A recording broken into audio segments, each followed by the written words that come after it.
Honourable Minister, maybe we must just look a bit back to the history.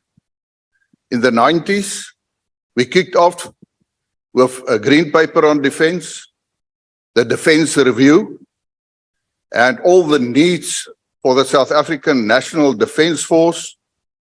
We had the arms procurement process, and then I think you will agree that since 2005, and I actually went back and looked at my speeches from then, in each and every debate, we complained about the lack of finances for the South African National Defence Force.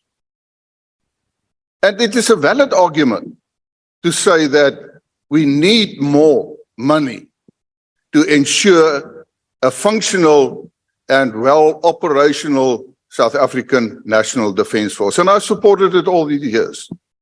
But, Honourable Minister, we must also admit that when we look at the arms procurement scandal, the taxpayers of South Africa, they are asking questions. Because if you want more money from the taxpayers say, well, do I get worth of my tax money? And unfortunately, we must be honest towards each other to say, no, you don't. Let's take the procurement, the arms procurement situation. How many of those armaments are really operational at this moment? Our submarines, our frigates, our fighter planes, all of it. With great respect.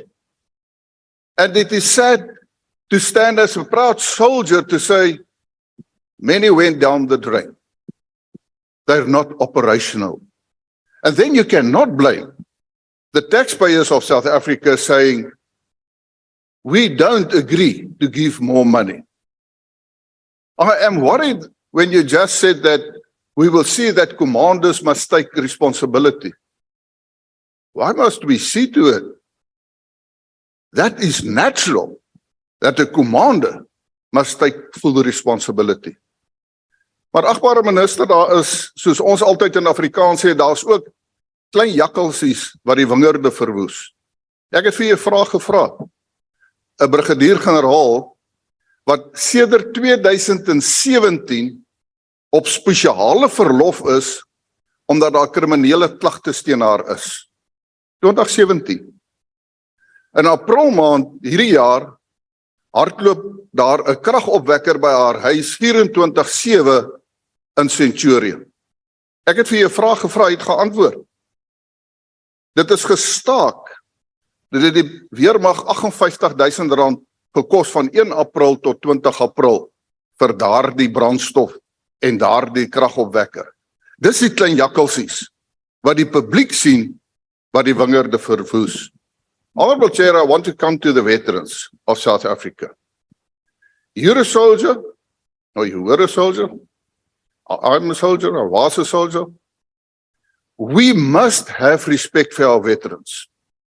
And you know, and you were part of the process when we wrote the Military Veterans Act. And it was a long discussion of who should be seen and defined as a military veteran. And it was about the statutory and the non-statutory forces and everything, right? And we agree. We said we honor all soldiers. Therefore, statutory forces are also part of the veterans. You know that there were regulations and we've asked some questions and it has been changed. And yes, it provides for a military veteran in terms of the definition. But now if you go on the website of the Military Veterans Association or Department, then it says there are certain limitations on the pensions for statutory forces. Now, Honourable Minister, that's unacceptable. I've asked a question, why? And what are these limitations? In Suid-Afrika moet ons veterane respekteer en almal moet op 'n gelyke basis kwalifiseer. Ek weet hulle moet 'n middele toets slaag, maar kom Ons gee minstens krediet aan alle militêre veterane. Ek dankie.